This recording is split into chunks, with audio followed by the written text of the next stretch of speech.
So hello, everyone, and thank you for coming. I have the privilege of moderating sort of the next hour for you, and I'm just going to tell you how it's going to roll, which is, and we have another little special surprise, Salesforce special surprises everywhere. But before we do that, really how this is going to work. So for the next hour, I have the honor of now running the environmental programs for the company. And I've learned a lot this last year in terms of what's happening and what's possible, especially as it relates to machine learning, AI, big data, and IoT in this space. And the innovation we're seeing is incredible. So you're going to hear from some of these entrepreneurs.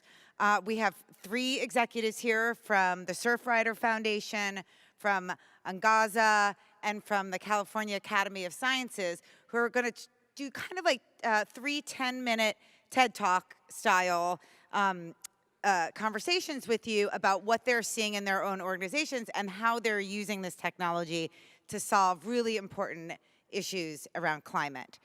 So after that, we'll sit down, the 4 of us, and we'll have a little bit of a dialogue around some challenges they've faced, what they see in the future, and how you can help them to power their work forward. But before we do that, I want to invite up some special guests. And come on up, you guys.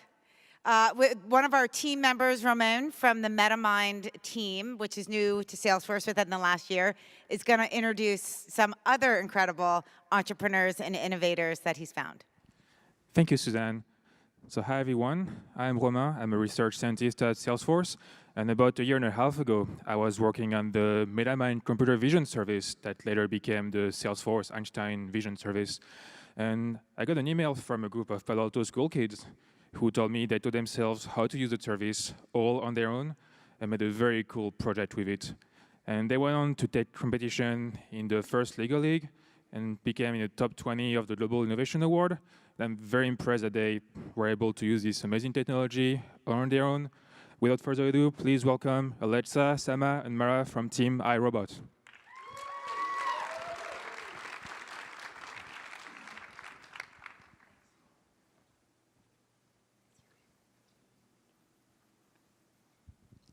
Hi, we are here to present to you our invention, Trash Cam. It was a normal school day in fall of 2015. Class ended at 3:15, and we went to our lockers to pack up. But instead of leaving campus like usual, we stopped by a set of 3 bins and proceeded to dig through them until we were elbows deep in missorted trash. After sorting through 5,000 pieces of trash over the course of 3 weeks, we realized something very depressing. Over half of it was missorted. The teachers and students around us were incapable of sorting their own waste into the 3 color-coded bins. We desperately needed a solution. And that was how our science project got started. We are a team of 6 middle schoolers trying to get everyone to sort correctly. But exactly how bad is this problem? Here's our teammate Emily with more information. Well, missorting costs a lot, both economically and environmentally. When people missort, it's expensive for waste management facilities to recover, recycling, and compost. Items in the landfill can also cause pollution and take up valuable space. With humans unable to sort their own trash, we wondered if a computer could do better. That was when we stumbled upon MetaMind, an easy-to-use website that allowed us, middle schoolers with only a little bit of programming experience, to do photo classification, a type of machine learning. Of course, we saw the potential in it. If a computer could tell the difference between red and blue colored images, it could hopefully tell the difference between pictures of trash, recycling, and compost. We didn't know it at the time, but we were just about to start discovering the magic of machine learning. After finding MetaMind, we held our own trash photo shoot during school lunch. We took over 150 pictures of our classmates' waste. Later that night, we added it to our new database, and MetaMind began to train itself. After it finished, it had 65% accurate. Even with only 150 photos, it was already more accurate than humans. So it worked, and it was time to make a prototype of our invention. We came up with Trash Cam, a device that sorts waste using machine learning. To program Trash Cam, we all learned Python and used MetaMind's easy-to-use API. We uploaded our photos to MetaMind, and put labels on them, and MetaMind trained itself to recognize our teammates' trash. The computer we used was a $25 Raspberry Pi and its camera. Just press a button, and it takes a picture of your waste. The picture is then categorized by the machine learning software, and based on all the other photos in the database, it tells the user where to put their item of waste. The next slide is a video showing a demonstration of our first working prototype. This is a tomato. It goes in the compost. Let's see what TrashCam says. Sending image. Compost. Please throw in compost bin. We met with MetaMind, and they told us more about machine learning and advised us to add more photos. Doing that, we brought the accuracy up to 75%. Later, we exchanged the fragile Lego frame that TrashCam had for a stronger plastic base that you see right here on stage. We also added a Raspberry Pi touchscreen for the user interface. We continued to add more photos until we were at 90% accuracy. We tested it at Bay Area competitions, Google, Amazon, school, and our local Starbucks. So up here on the screen, you're seeing the person is going to be putting an apple in, and the apple should be classifying as compost because that's the correct bin. There we go. And the percentages are also on the side. The accuracy for TrashCam is 90%. It's really good. And it's also right here on stage. Because of TrashCam, we were fortunate enough to be invited to an international competition in Washington, D.C. The competition brings together 20 teams from around the world with the most innovative ideas. Because of TrashCam, we were able to attend and meet people from all over the world. We managed to create something that would both help the environment and make the world a better place. Our slogan is, a trash cam in every trash can, and that's our goal too. Look how far we've come. Thanks to Salesforce and MetaMind, we've gone from sorting our friends' trash by hand to a machine learning solution to an international competition. Thank you for this opportunity to share our story.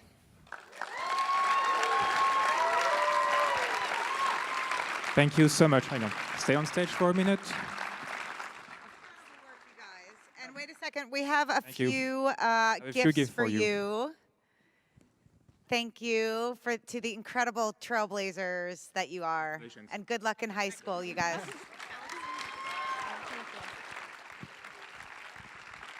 Great, thanks, Romaine. So for all the Silicon Valley fans in the audience, these guys nailed the not a hot dog thing with 90% accuracy, which is amazing. I bet you like that episode. Anyway, thank you. It's been a pleasure working with you, and we're super proud of what you've been doing. So with that, I would like to invite up some of the other entrepreneurs that we have had the privilege of working with this year. They're going to each talk to you again, like I said, about 10 minutes and show you what they're up to and how they're inventing and how they can help you. So first, I'll invite up John Foley from the California Academy of Sciences. And also, he's going to kick it off. But we'll all sit up here at the same time. And then we've got Chad Nelson from Surfrider, who came up from Laguna Beach, and Leslie Marancola from Angaza. So thank you, and welcome. Great. So you want to stand up Sorry, there? I'll sit here. Somebody just stand around here somewhere? Yeah. Well, thanks very much for having us here today. It's really delightful to be here today.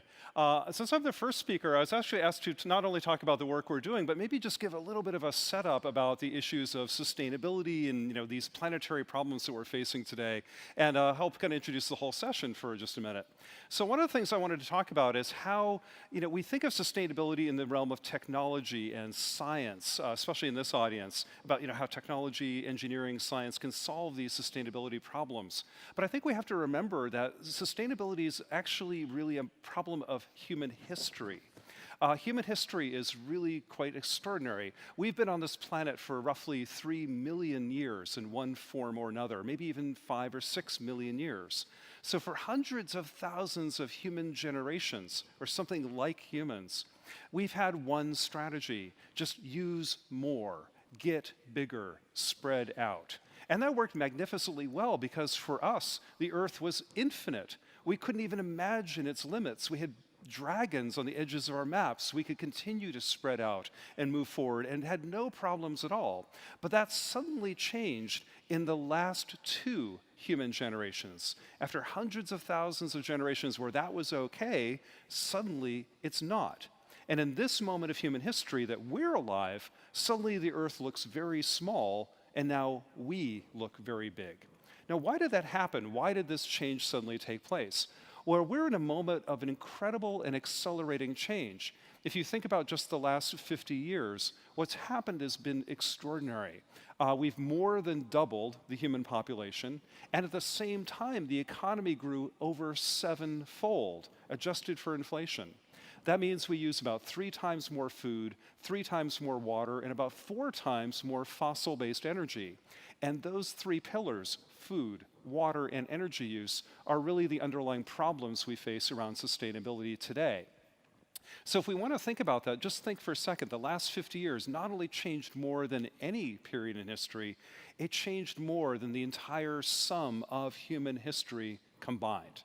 And it all happened under our watch. And so whether you like it or not, we live in an inflection point in human history. Something just changed. Even the way we change is changing right now. Now, as an environmental guy, I finally figured out after a few years that people weren't inviting me to parties anymore. Maybe that happened to you too, I don't know. But it happens because we talk only about the problems. But during this moment, there are a lot of problems, but there's also incredible opportunities. And in fact, humans who are lucky enough to be alive right now are living the healthiest, safest, most literate, most rights-filled, and most interesting times, probably in all of human history. So in many ways, the world is so great for people alive right now, at least on average. They could be better, but they're better than any period in human past. But, and this is what keeps me up at night, we're leaving a big mess for future generations, whether it's climate change or depleted oceans or wiped out tropical forest or just an overall kind of defrauding, if you will, of the future and of our planetary resource base. Now the point here, though, is it's not just an environmental problem. If you only talk about it as the environment, you're going to get about 3% of Americans to say that's their top issue. But really what it's about is about your health, our safety, our economy, and the future of our jobs, and what we look like as a nation and as a people. So it isn't an environmental problem, it's a civilization problem. It's, do you get to have one? If you can't feed yourself or get your water or power our civilization without destroying your future, you're not going to last. So that's really what this is all about. And of course, we need to take a very different approach. We need innovation, radical innovations, to reinvent water and food and sustainability around energy and all these things. And we call that word, again, sustainability. I hate this word, by the way. If somebody were to ask you, because it's so lame, right? If somebody were to ask you, hey, how's your relationship? And you go like, well, it's sustainable. You're like, oh, dude, that sucks. I'm sorry. Really, that's the best word we can come up with? I don't know what the right word is, but maybe somebody can find it, but it's got to be better than that because it should be about thriving, not about just sustaining, but about how do we make it even better? I want to live in a world, and I think you do too, where people and nature are thriving, not just sustaining, and we get to do that today and tomorrow. And of course, and what we're going to talk about here today is the role of technology in making that future possible. How do we build that future we want using the power of technology and other tools we have today? My organization is a museum. We're the 3rd largest science museum in the nation. We're the only one that's also an aquarium and a planetarium. It's really cool. And we've devoted the entire mission to sustainability, the first in the world to do so. And we use technology in a lot of really interesting ways to really understand how the world is changing and collecting data on the state of the planet. You'll also hear from the Surfrider Foundation about how they do things like this as well. But also as an educator, we're not just collecting data on the science, we also want to share stories about a better future, about a world that we want, where solutions are happening and nature is thriving. But let me tell you about 2 technology advances we've made in the last couple of years, and many more, but 2 I wanted to share. One is called iNaturalist. You can download it on an Android or Apple iTunes store if you like. And iNaturalist is the largest platform in the world for people to observe the natural world. You whip out your phone, you see a bird or a lizard or a snake or a butterfly, I don't care, take a picture of it, and right now that picture will load up into the cloud and be basically identified by human experts, many of them, and if multiple experts agree, they then verify this is a monarch butterfly and your GPS and temporal coordinates are located. Over 2 million people have done that so far, and we now have one of the most comprehensive pictures of detailed pictures down to the individual organism of life on Earth. Satellites can't see individual butterflies, at least not yet. But when we kind of take these data, we get a very comprehensive view of the history of life on Earth and how it's changing, which is really quite extraordinary. Obviously, the next step after this wonderful demonstration from our middle school friends is having AI automatically get into that business. I take a picture of a butterfly and an algorithm tells us exactly what species it is automatically. So if you're in the field guide business right now, I'd get out of it because we're going to disrupt that completely. Your phone will replace all the bird guides and field guides for everything within probably 12 months. So that's pretty exciting. So using technology and consumer technology and AI to change the world and understanding the pulse of the planet and directing scientists and conservation groups to be as effective as possible is really what we're about here. But as an educator, museums are in fact the largest science educators in America. We do more of it than all of the K-12 or universities in the country combined. So that's really important that we reach larger audiences. So we use other kinds of technologies, immersive storytelling, video, of course, social media, great storytelling, and immersive storytelling. What we have created is what we call Biographic. It's a new content distribution studio. If you go to biographic.com, all of the stories we've ever produced are there. And it's being hosted by a company called Storied. Storied is here in San Francisco, and they're creating a much more immersive reading experience where you can go through a page and stories parallax in and out with imagery and video while you're reading the story. The average user stays on one of our stories for over 7 minutes, which is almost unheard of stickiness for a web page out there in the world, compared to Huffington Post, which is like 3 seconds. We get for 7 minutes. So people are really engaged and want to learn and engage in these powerful stories. But what we did was very clever is we then gave all of that content away to organizations like The Atlantic, to Atlantic Magazine, The New Yorker, Washington Post, The Guardian in the UK, Gizmodo, Fast Company, Wired, a bunch of organizations. And a year ago, we started doing this, and collectively we reached 1.3 billion viewers, which is pretty good for the first year. It's actually larger than any science magazine in human history. A year ago, we were reaching about 1.5 million people in my museum. This year, we scaled 1,000-fold, reaching 1.5 billion people digitally all across the world in addition to that. And it cost almost nothing. It was fantastic. So technology clearly can revolutionize how we engage in science, how we engage in storytelling and education, and truly, truly change the world. But I want to kind of end on one note of caution.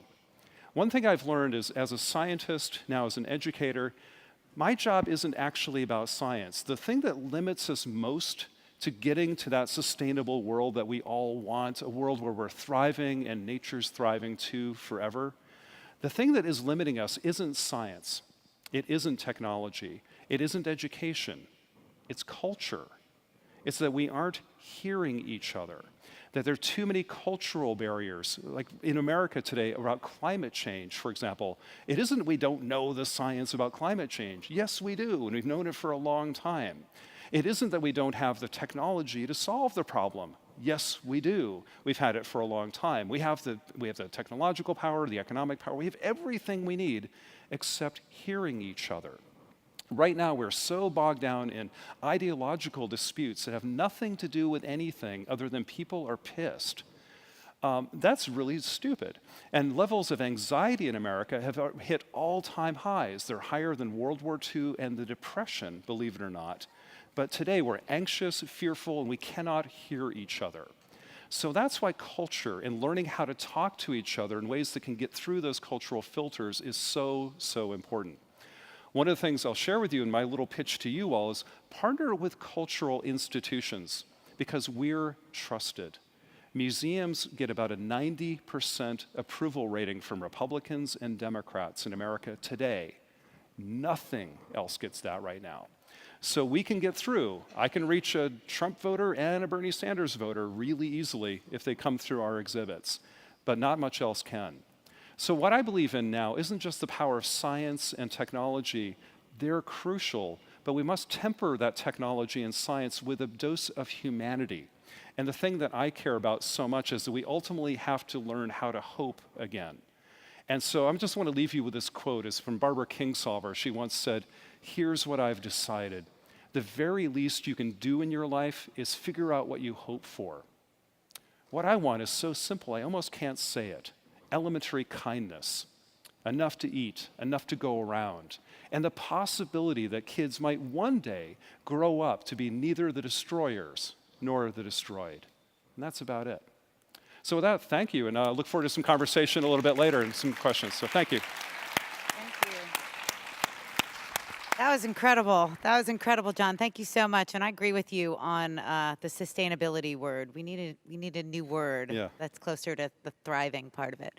So, Chad, I think you're up next. And Leslie. Okay, Leslie, you're up next. You can talk to us, please, if you would, about the sort of thriving work that you're doing in energy. Awesome. Thank you. Great to be here this afternoon. So let me first introduce you to Naomi. Naomi's a 10-year-old girl who lives in rural Kenya, and her family does not have access to grid electricity. So every night when the sun goes down, they pull out their kerosene lantern, and they must rely on lighting their home in this dim, dirty, and very expensive way.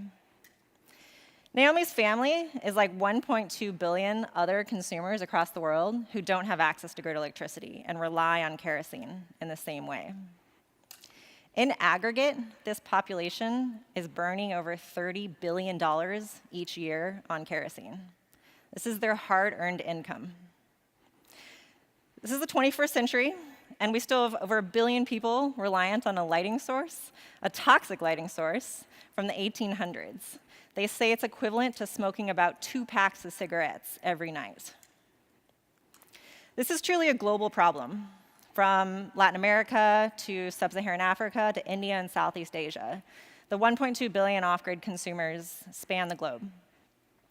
And their needs aren't just lighting. They often have small electronics like cell phones and radios and very limited ways to charge these small electronics. If you're a rural villager in Kenya, you might walk 10 kilometers to the nearest town that has electricity. You might leave your phone there for the entire day to put it in a charging queue, and you might pay 50 cents per cell phone charge. When you're making $2 a day or less, that 50 cents for a cell phone charge is a very steep price to pay. And if you ask any off-grid consumer, they want full home electrification. They want to be able to watch TV. They want to keep their food cold in refrigerators. They want fans and they want heaters. And the truth is, the technology exists to solve this energy access need. You can combine solar panels, LED lights, and batteries into products that could mean the end of kerosene once and for all. This is called an off-grid solar home system. It's exactly what I just described, a combination of a battery, a solar panel, and LED light. And it's a game changer. These products are designed for off-grid markets in the sense that they're super reliable and durable. They can withstand getting from China to a rural village in Kenya through a ship, a donkey, a motorcycle. They have a very long lifespan, because as you can imagine, in a lot of these developing markets, infrastructure doesn't really exist to easily service these products if something goes wrong. And unlike US consumer solar, we think in watts in Africa, not kilowatts. So these systems are actually designed for the basic energy needs of an off-grid family or an off-grid business. But there's a barrier to accessing these types of solar home systems, and that's the barrier of upfront cost.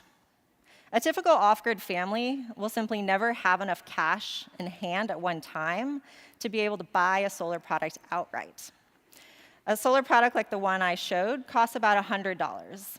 And again, for a family living off less than $2 a day, $100 is a lot of cash to shell out at once, especially if there's no culture of savings, if you don't have a bank account.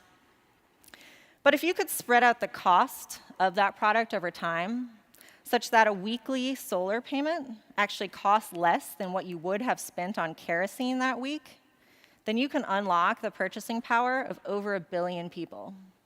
And that's exactly what we do at Angaza. We've developed a technology platform that makes life-changing products like solar home systems financially affordable to anyone, anywhere, through pay-as-you-go pricing. And pay-as-you-go is really how the economy in developing markets works. Customers like that, they're used to going every week and buying airtime by the minute. They're used to buying and building their houses brick by brick in a pay-as-you-go fashion. And for lighting, they're used to going every week to the store to buy a liter of kerosene. So again, by introducing this pay-as-you-go financing to solar, you are unlocking basically energy access for these off-grid consumers. So how do we do this? First, we embed a metering and a monitoring technology into that off-grid solar home system. Let me break that down. So the metering technology is very important because most of the consumers that you're selling these products to on credit, they don't have a credit history. They don't have a bank account. It's very hard to actually know the financial risk of a consumer when you're extending a loan to them. But by embedding a metering technology into the product, you can actually deactivate the product once the prepaid amount of solar has been consumed. So what happens in this flow here is we have a GSM module inside of the product and essentially a SIM card. So we've made this product smart. This is IoT for the developing world. And we've turned it into a cell phone. So whenever a consumer makes a payment, we actually communicate directly to that product and activate it for, let's say, a week. And once that week runs out, the product automatically deactivates until they pay again. The monitoring technology is very exciting because now we actually can know exactly what's happening with this product. We can know how much light the customer is using, how much cell phone charging they're using. We can track the actual solar charging profile of the solar panel and the battery. And this unlocks actually a lot of opportunity because, as I said, in a lot of these markets, the infrastructure doesn't really exist to easily service a product if something goes wrong. But often it might be just human error. A first-time solar user might install their solar panel under a tree for 4 hours a day, and it's not charging fully. And now a call center can actually look at the diagnostic information from a specific solar system and say, instead of sending an expensive technician out to fix a product that's not broken, they can now say to that consumer, hey, just make sure your solar panel is out in full sun all day long. We also provide the software for distributors to scale their fast-growing pay-as-you-go operations. Again, this is sort of like microfinance for solar. They need to digitize consumer information, track payments in real time. I'll talk a little bit more about that in a second. They need to visualize data, like this installation map that you see here shows exactly where each of these solar home systems has been sold. And again, these are in rural villages across sub-Saharan Africa, for example, where about 85% of the population lives rurally and without access to grid electricity. We also provide a mobile app. This is an Android app because those are the most common types of phones that you'll find in a lot of these markets. And this app unlocks enormous opportunity for sales agents of these solar products. Let me first talk about mobile in the developing world. Mobile has completely changed the face of emerging markets, like in sub-Saharan Africa. And the reason mobile is so important is because this is African retail, and this is banking in Africa. So African retail, what do I mean by that? Essentially, most goods, physical goods, are sold through umbrella stands like this, or sold through sort of makeshift kiosks or markets. This means you can't rely on a storefront that has a computer with stable Wi-Fi connection. Most sales are made on the go, maybe on the side of a road, and you have to depend on mobile to actually make that sale or collect that customer information. And it's really interesting because landlines never really existed in Africa. They were completely leapfrogged by mobile. I actually just got back from a safari in the Serengeti, and I had better reception in the middle of the Serengeti than I found ever in San Francisco. Not even joking. So another phenomenon has actually sort of built itself on mobile, and that's this concept of mobile money. Most off-grid homes just don't have access to reliable banking infrastructure. Yet they do have access to cell phones. And mobile money has actually allowed them to carry a balance in their mobile wallet and send and receive cash just via their feature phone, like this. And this has been a game changer for Angaza, because now we can actually accept these solar payments through mobile money. A customer simply has to put balance in their wallet, make that solar payment, and then through that GSM technology in the product, we can activate the unit.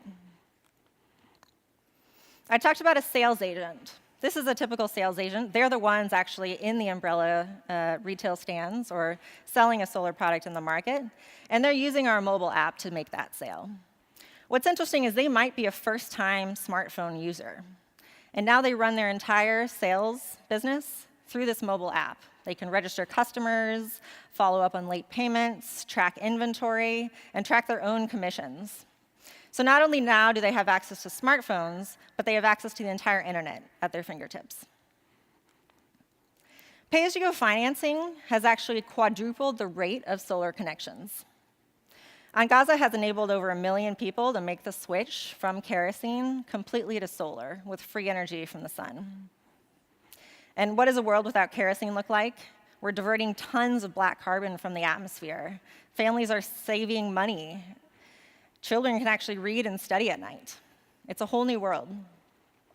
And 1 million people is a lot, but like I said, there are 1.2 billion people that live off the grid. So how do we get to 1 billion people? We believe the answer to that, the key is data. And I talked a little bit about the usage data, for example, that we can collect from products, and the savings it will have for a distributor. Another example of data is actually building consumer credit profiles. Maybe they initially get a loan for a $100 solar product. They pay that off over time. We want to make sure they become eligible for a $500 full home electrification package, or even get access to traditional banking and a savings account. And this upfront price barrier actually is a problem that extends far beyond solar lighting. And distributors now use our software platform to actually extend financing to solar water pumps, for clean cook stoves, for other appliances.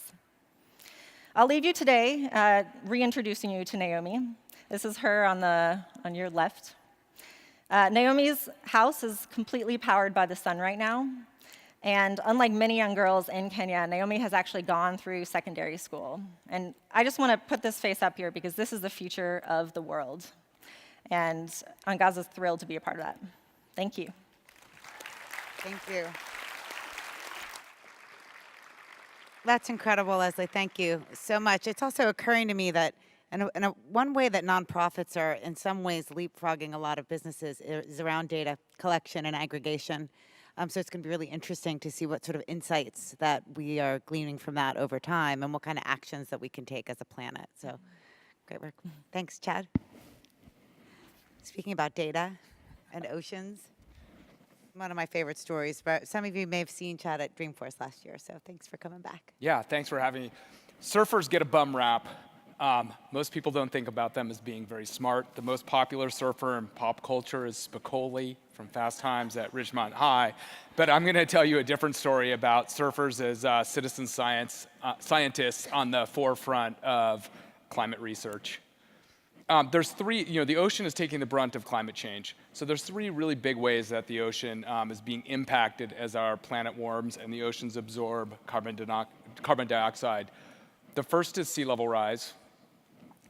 As the ice sheets melt and the ocean warms and thermally expands, we're watching the oceans rise. The oceans rose about 8 inches in the last 100 years. In the next 100 years, they're going to rise between 8 inches and 6 feet. It's going to fundamentally rearrange the coastlines of the globe. This picture right here is a picture of an octopus in a parking garage in Miami from a high tide a couple months ago. So this isn't something that's happening in the future. This is happening now. So the parking garage flooded, and the octopus came in through the drain that's supposed to be draining the water to the ocean and got stuck in the parking lot. So sea level rise is going to impact our coasts all over the world, in the United States and particularly in the Southeast. The other is ocean warming and acidification. So as we pump carbon dioxide into the atmosphere, the oceans are absorbing that carbon dioxide and the oceans are becoming more acidic. And as John mentioned, like we used to live in a world of abundance, and now we live in a world of scarcity. We can impact the planet at that scale. So many of you maybe heard over the last few weeks or the last month about the Great Barrier Reef having this massive coral bleaching episode. Almost a third or half of the largest living organism on the planet is dying, and that's a result of warming temperatures and increased carbon in the oceans. So these are the big issues on the oceans that we need to figure out how to address. And one of the most important places in the ocean where that happens to be in the surf zone. So that first 30 feet of water out there is where the coral reefs live, where most of the marine life lives, where people live and interact with the coast, where all the runoff we create enters the ocean. It's also one of the hardest places to measure anything because it's so rough. But there's a group of people who spend a lot of time in that area, and that's the surfers. So this is Rincon in Ventura in California. That's the part of the ocean that we want to measure that's really difficult to measure. Surfers are actually scientists already. This is a picture of a diagram of a surf forecasting website that surfers live on. This is what they get up and check first thing in the morning before they look at their social media. They're looking at swell direction. They're looking at period. They're looking at wave height. They're looking at the tides. They're looking at the wind.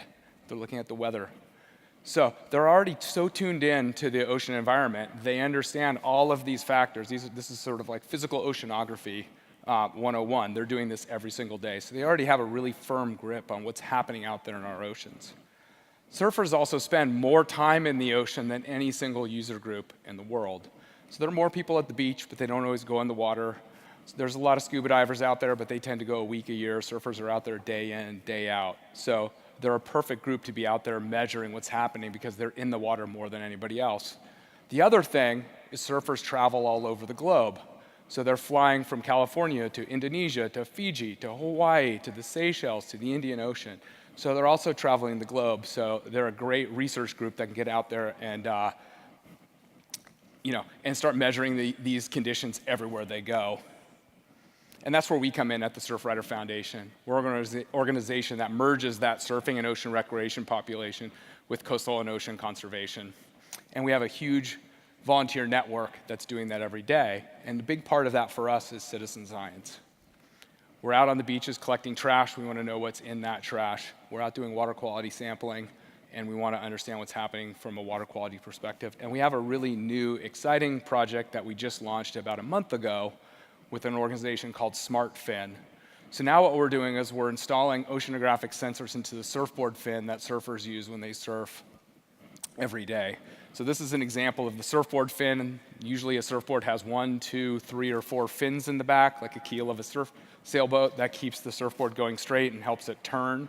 And what we've done is we've embedded sensors into that fin. So it has a GPS, so you can tell where you are and where you're moving. We can measure sea level rise and changes in currents with that. It has a temperature sensor in it, so we can measure sea surface temperature.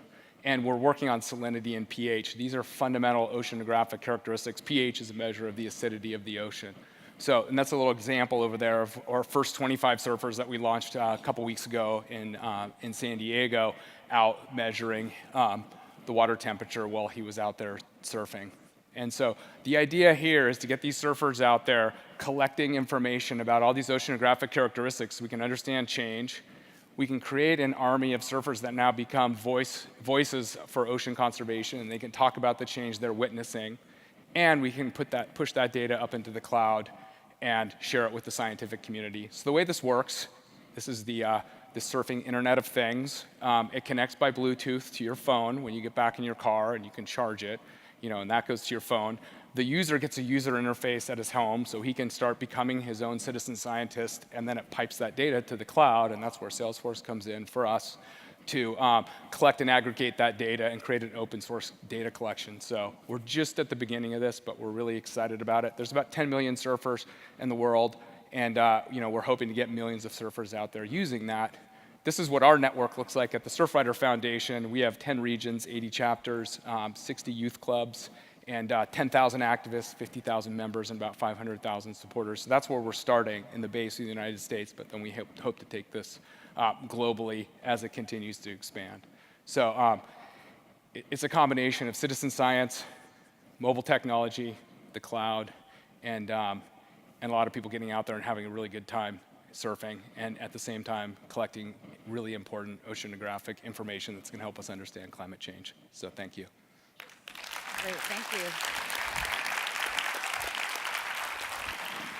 Thanks, Chad. Sure. I love what all you guys are doing. And I love the idea of citizen scientists and meeting people where they are. And I feel like I heard that through all of you and your projects around sort of meeting people where they are, whether it is they're out in nature taking photos of butterflies or birds, or they're at home and wanting to, study and read and do, household chores at night where they couldn't do it, or, just kind of leveraging the network of 10 million surfers to sort of, collect all this data because they're there.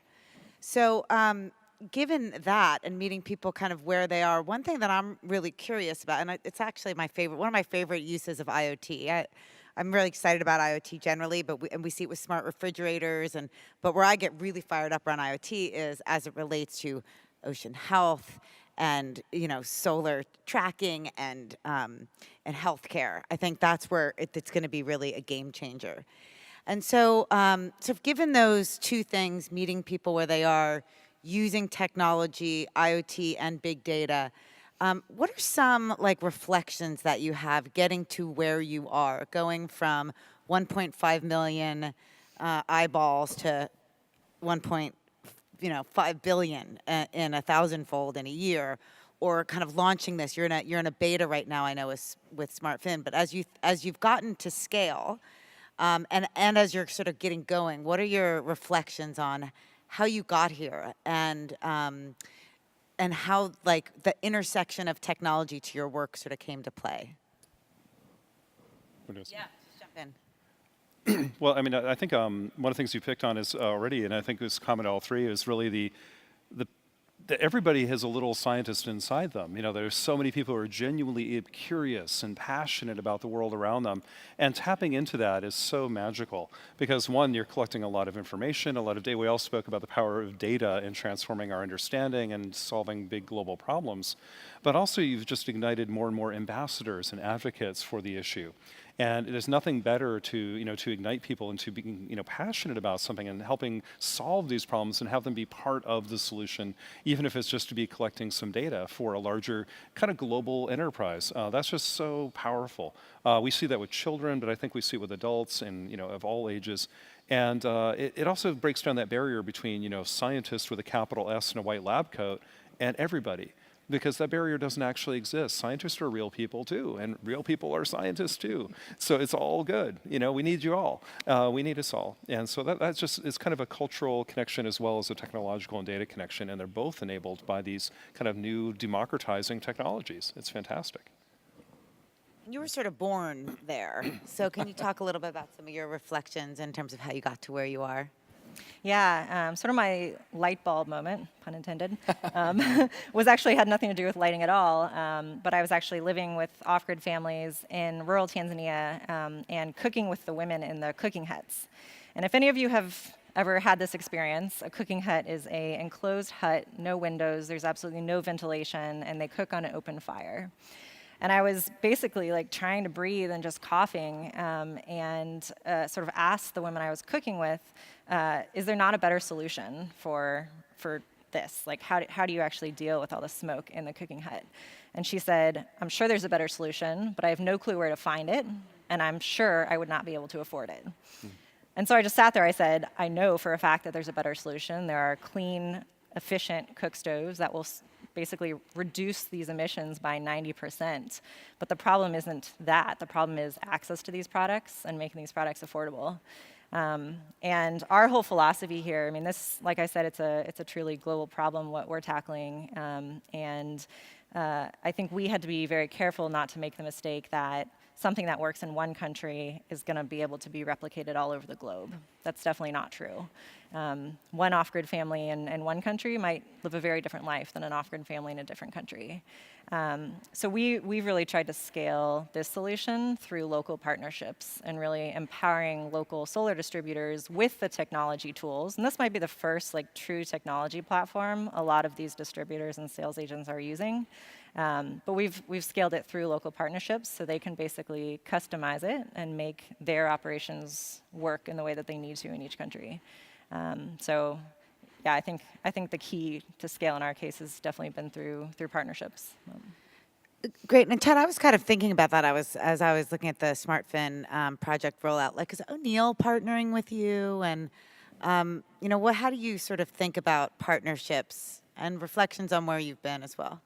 Sure. Yeah. The surf industry, that creates the surfboards and the fins. Future Fins is one of the surfboard fins that are partnered. They're actually building the fins, so it's sort of at competition, quality. And we're talking to Hurley, which is one of the big companies, about trying to get these fins eventually on their professional surfers. Because if we can get one of those surfers in one of the big contests using it, it'll just create so much more awareness. My first job at Surfrider 18 years ago was for a project called Beachscape. And we were doing the same thing. We've got all these people on these coasts all over the world and the country, and beaches are one of the most dynamic landscapes on the planet. So we were trying to measure that change, and we were using cameras, and we were digitizing maps, and it was slow and laborious and expensive, and we had GPS units that were like this big, and it was limiting. And so over this 18-year period, to watch the change from that to what we have today, and we can all do science on our phones, has just been extraordinary. And the miniaturization of everything that these phones have driven is getting those sensors into that fin. And so I think that's been an amazing transformation. The other piece of it is community. So like iNaturalist or these fins, you build a community, because part of this is, as John said, is the science is one thing. You need the advocates and the stories to drive change. And so when you create a community of people who are collecting data and they get excited about it, that starts to actually drive that culture piece and change people's thinking. Someone who might not believe in climate change today might have a kid or a friend who's a surfer and starts talking about the changes he's seeing, and it's a different ballgame. So I think that's really exciting. And last, I would say we live in a time where science is being attacked. And there's a whole Scientists Are Humans campaign out there, and this really is democratizing science. It's putting the power of science into everybody's hands and across all these different opportunities. And I'm hopeful that'll change the perception of what science is. It's not this mystical thing somebody does in a lab. It's something we can all participate in. That's great, yeah, and, right, it includes everyone. It's also radical inclusion. You can Absolutely. be an 8th grader in the South Bay of California. You can be in Kenya or in Tanzania, and you can be in northern Canada, and all even these surfers. Right, even surfers. I'm curious about insights. So what have you learned so far so you now have all this just massive amounts of data, whether it's on various species or geographies. What are some insights that you've gained? John, I'm kind of looking at you in terms of changes that we can make, and that, kind of insights that you've gained around all of the data that you have that has sort of led to a new project or changes that we need to make as a society. Well, there's so many. I mean, this kind of citizen science work is really greatly extending what we in the kind of professional science world can do, because when you have satellites flying overhead monitoring the planet, although the current administration is canceling a bunch of those, by the way, most Americans don't know that. So we're observing the world from above, but when you add the stuff right at our feet with our cell phones, we're getting it's almost like going from a little telescope to the Hubble in terms of what we can see about the life on Earth and how it's changing. So we're seeing dramatic changes in how animals are migrating across the planet, clearly responding to land use, but also climate change. We're seeing drastic changes in the oceans. Coral reefs were mentioned recently. And so this is really helping sharpening our focus on critical ecosystems and what's changing and what we need to do about that. But the real insight, though, that's big data. The big wisdom, which is more important from that, is that we depend on these ecosystems so much. in ways that we don't even appreciate or fully understand. We're getting to this idea of what we call ecosystem services and the capital of nature. You know, there's financial capital, there's natural capital too. And we need to look at the, you know, how we're doing in both departments, not just our money, but our, you know, the world, the things we really truly rely on. So whether or not you live on the coast, or whether or not you live near a coral reef, or whether or not you live near a tropical rainforest, your life utterly depends on those three systems, whether you knew it or not. And if those are imperiled, so are you. So that's kind of the wisdom I think we're getting, and that hopefully will steer us to really be much more bold about solving these big global problems, whether it's climate change, or continued deforestation of rainforest, or continued abuse of the oceans. We can solve all those problems because they're all a result of us being basically kind of stupid. We can stop doing that. That's easy. It's just, can we stop having stupid energy and stupid food and stupid water and replace them with smart energy, smart food, and smart water? And we see great examples of that already. So the only thing stopping us is us. And it's in our interest to do that and to fix it. That's really powerful, and the kind of notion in terms of big wisdom I love. Mm-hmm. And Leslie, I'm sort of curious about sort of tertiary data that you've gotten that maybe you didn't expect around economics or education, and if any of that's come to light and it's sort of created any of these big wisdom moments for you. Mm-hmm. Yeah, I'll change your question a little bit because I think the credit aspect of a consumer is super interesting. When you look at the impact of bringing energy to an off-grid homes, the list is a million miles long. You have the economic impact to a family. You have the health impact. You know, I talked about those cooking, but also 2 packs of cigarettes per day when you breathe in the fumes from kerosene. You have educational impacts for sure. When the sun goes down with kerosene, typically children just don't read. They can't do their homework at night. But once you introduce a solar light, that's game-changing. But I talk a lot about access, and this is why I'm going to change your question a little bit, because one of the surprises we sort of had was when we think about credit for an unbanked consumer, it's a pretty tough problem, because where do you actually start building up data to start really understanding the financial risk of giving a loan to a consumer? So some of our surprises came from just looking at various pieces of demographic information, comparing those to repayment patterns and repayment trends, and actually pulling out ways to start to predict for new consumers, you know, should they get a loan? Do they have enough buying power? Are they too risky? What should that loan size be? And some of those demographic pieces, for example, you can look at the roof structure of a home and know a lot about the financial risk of that consumer, whether it's a grass roof or a corrugated metal roof. Maybe it's fastened down by screws, or maybe rocks are placed on top of the roof to hold it down. So we're sort of bringing together multiple data sets to try and build these predictive algorithms, but we're having to be kind of creative about what data we actually look at to do that. So. Yeah, that's awesome. It just made me think too about sort of what I was saying about in some areas, the NGO sector sort of just gathering incredible amounts of data, and then the question becomes, what does one do with it, right? Yeah. And we heard from someone at lunch who is running a crisis text line, and she's got more mental health data now on teens than anyone in the country, and there's all these companies coming after her because they want it, right? And it's sort of bring up some moral sort of issues on how to sort of responsibly handle this data so that you can focus on the big wisdom moments and create sort of culture change, to your point. So, Chad, I'm just thinking about this with you. You're going to end up with massive amounts of ocean health data. So I guess, you know, my last question for all of you, and starting with you, if you would, where are you going with that? What are you thinking about, and how can this group of people help you get there? Sure.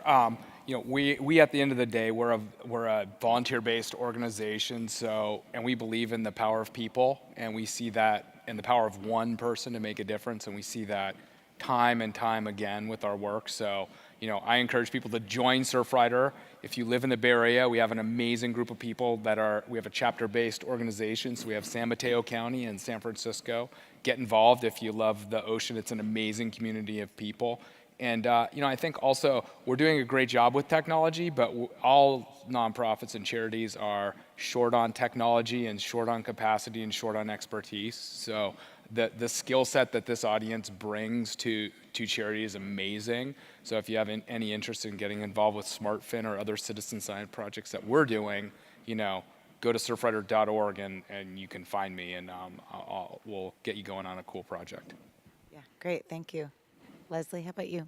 Yeah, so where are we going? We're trying to end poverty, pretty big mission, but end poverty through making life-changing products, services, and information accessible to anyone around the world. We've got a long way to go. It extends far beyond just those 1.2 billion people. My ask for you guys is helping to actually share this story. I think pretty often I speak in front of crowds like this, and the fact that there are 1.2 billion people living off the grid and reliant on kerosene for light, that's kind of the first time you might have heard of it. And so I encourage you to go home tonight, tell this story with someone else, read about it. Shameless plug, we are hiring software developers, data scientists, anything, so please help spread the word if any technologists want to work on a pretty cool global problem. That's great, thanks. John? Yeah, so this is really inspiring too. I just want to thank our other speakers for, this jazzed me up a lot. It's really cool stuff. But, in our organizations, in the same kind of business of, helping to save part of the world, we're focused really on how we connect to nature and how we get to preserve nature for future generations who don't have a voice today. And that's something we really care deeply about. And the role of organizations and individuals like yourselves in technology, again, is so limitless. We can't even have imagined the role of technology in problem solving today, even 10 years ago, let alone 20. So what does the future hold for us? So I would encourage all of you to kind of partner with nonprofits that you believe in and what they do, and offer not just your pocketbook, please do that, but also offer your skills and your networks and your imagination. But right now, I have a special ask for all Americans, regardless of your background right now, is science needs you right now, because you need science. And it's,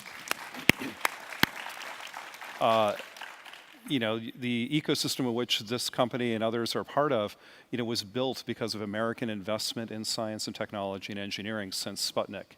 The Silicon Valley would not exist but for American science, and your health wouldn't exist today.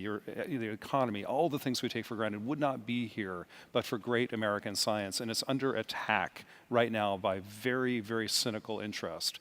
And it's not about politics, it's about your health, your safety, and the future of our economy and the future for our children. And scientists need your back. Or, let's go get them, let's go help. And so please defend science, go find a way to do that, and let politicians and others know you're not going to let people be censored who are just trying to help you and keep you safe and healthy every day. So.